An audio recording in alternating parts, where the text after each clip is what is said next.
नमस्कार दोस्तों, बहुत बहुत स्वागत है आपका इंडिया नाउ में और मैं हूं संदीप पाल। लोकसभा चुनाव 2024 के लिए बीजेपी ने अपनी दूसरी लिस्ट जारी कर दी।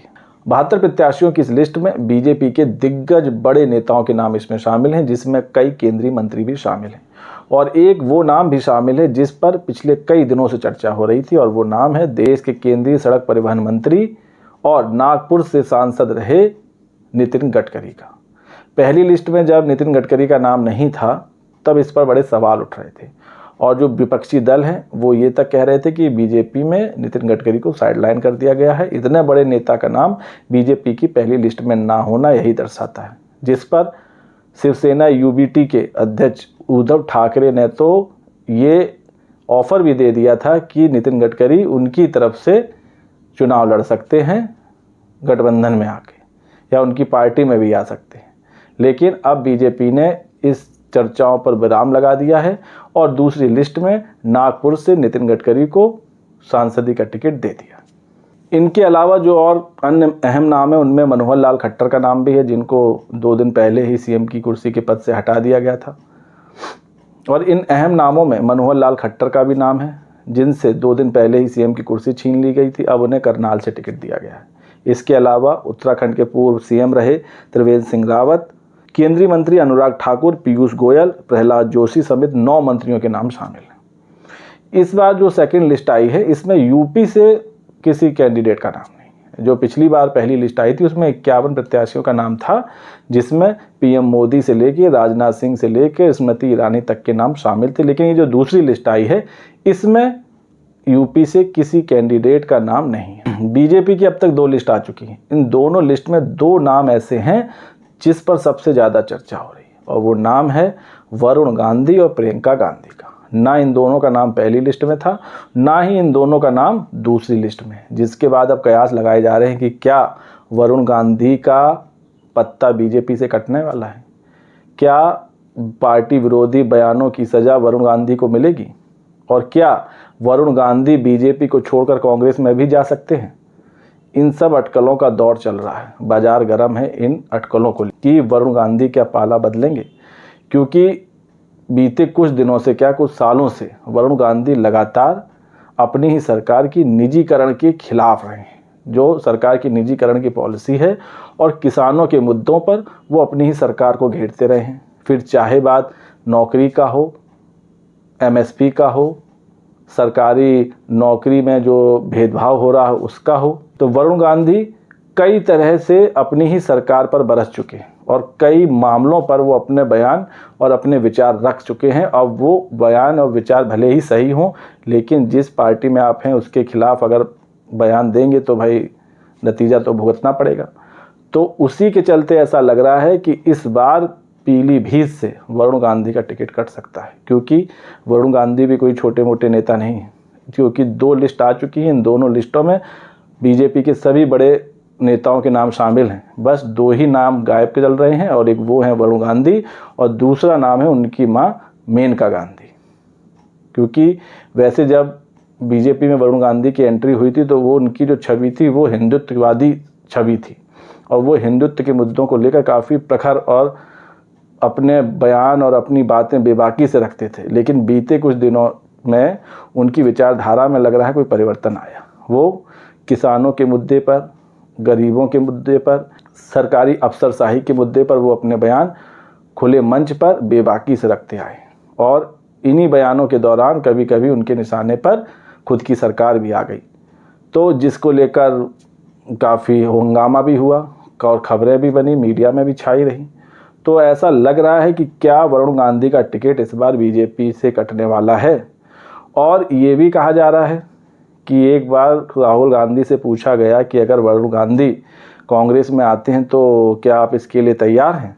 तो राहुल गांधी ने ये सवाल टालते हुए कहा था कि इसका फैसला पार्टी अध्यक्ष मल्लिकार्जुन खड़गे को लेना, वो आते हैं या नहीं। दरअसल कांग्रेस अपनी तरफ से ये जताना नहीं चाहती है कि वो वरुण गांधी को पार्टी में लेने को लालायित हैं या उत्साहित हैं। उनका कहना यह है कि अगर मेनका और वरुण गांधी कांग्रेस में आती हैं तो स्वागत है, भाई कौन नहीं लेना चाहेगा।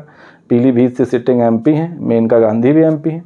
तो दोनों लोगों को लेना चाहते हैं, लेकिन अपनी तरफ से कोई पहल नहीं कर रहा है। कांग्रेस की तरफ से किसी तरह की पहल नहीं की गई है। ये जरूर कहा गया है कि अगर आएंगे तो पार्टी अध्यक्ष मल्लिकार्जुन खड़गे जी हैं वो इस पर विचार करेंगे। लेकिन बीजेपी में वरुण गांधी और मेनका के खिलाफ क्या हवा चल रही है, क्या लहर चल रही है, इसका तो कई बार प्रमाण मिल चुका है।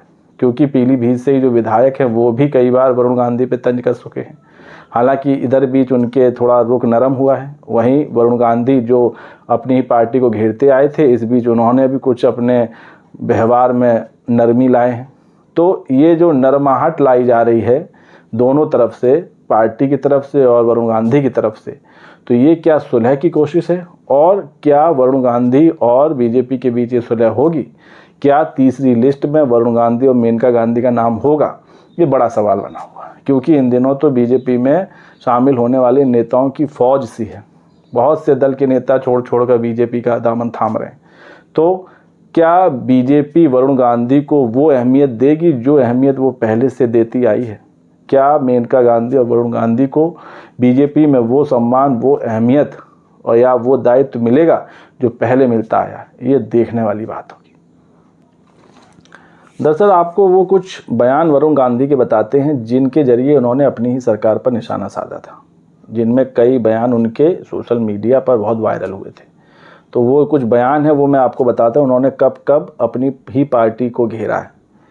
दरअसल वरुण गांधी एक बार कह चुके हैं कि गांधी के देश के नेताओं और अफसरों के परिवारों के बच्चों को सरकारी स्कूलों में पढ़ाने और सरकारी अस्पताल में ही उनके इलाज करवाने का कानून बनाने की मांग कर चुके हैं। वरुण गांधी का कहना है कि जो सरकारी नेता हैं, जो सरकारी अफसर हैं, वो अपने बच्चों को सरकारी स्कूल में क्यों नहीं पढ़ाते? जब उनके बच्चे सरकारी स्कूल में पढ़ेंगे तो ऐसे स्कूलों की हालत अपने आप सुधरेगी, ऐसे अस्पतालों की हालत अपने आप सुधरेगी जब डीएम एसपी के बच्चे ऐसे स्कूलों में पढ़ेंगे। स्कूल तो खुल गए लेकिन उनमें जाता कौन है? गरीबों के बच्चे। किसी नेता, विधायक या डीएम एसपी के बच्चे सरकारी स्कूलों में नहीं पढ़ते, वो कॉन्वेंट स्कूल में ही पढ़ते हैं। तो ये जो बात वरुण गांधी ने कही, ये बात एकदम सही है अगर इस पर अमल किया जाए। दूसरा उन्होंने कहा था, एक और बयान कहा था, उन्होंने निजीकरण का विरोध करते हुए कहा था कि आम आदमी और गरीबों को नौकरी दिलाए जाने की मांग की थी। उन्होंने कहा देश में एक कानून लागू करने की मांग की। वरुण गांधी एक देश एक कानून की वकालत करते आए हैं। अभी हाल में चर्चा हुई थी कि बताया जा रहा था कि सरकार ने बड़े बड़े उद्योगपतियों के लोन माफ़ कर दिए। तो इसी मामले पर वरुण गांधी ने अपने विचार रखते हुए कहा था कि जब 10 लाख करोड़ के लोन उद्योगपतियों के माफ़ किए जा सकते हैं पिछले 10 सालों में, तो फिर गरीब आदमी का लोन क्यों नहीं माफ़ किया जा सकता? 1 लाख में 50% अगर वो जमा कर देता है तो उसका लोन क्यों नहीं माफ़ किया जा सकता है? क्योंकि अगर यही उनकी एक देश एक कानून की परिकल्पना है, जिसको वो कह रहे हैं कि जब 10 लाख करोड़ के लोन उद्योगपतियों के आप माफ़ कर दे रहे हैं, तो बेचारा जो एक गरीब आदमी उसने 1 लाख का लोन लिया, उसका 50% डिपॉजिट भी कर दिया, तो 50 लाख का तो 50,000 का लोन उसका माफ़ कर दीजिए। क्योंकि देश में एक ही कानून चलेगा, जो अमीर के लिए है वो गरीब के लिए भी होना चाहिए। ये सब कुछ बातें वरुण गांधी कहते आए हैं, जिसके चलते उनकी पार्टी में अब खटर पटर शुरू हो गई है। पार्टी के कुछ वरिष्ठ नेताओं को वो भा नहीं रहे हैं। यही वजह है कि उनको दूसरी लिस्ट में भी उनका नाम नहीं है और अभी तक वरुण गांधी वेटिंग लिस्ट में टंगे हुए हैं। तो देखना होगा अगर तीसरी लिस्ट आती है तो उसमें क्या वरुण गांधी और मेनका का नाम होगा। अगर तीसरी लिस्ट में मेनका वरुण गांधी का नाम होता है तो समझ लीजिए कि स्थिति सुधर गई है और संभाल ली गई है। और अगर तीसरी लिस्ट में भी नाम नहीं है तो फिर तो कुछ भी हो सकता है। इसका हम लोगों को इंतजार करना होगा।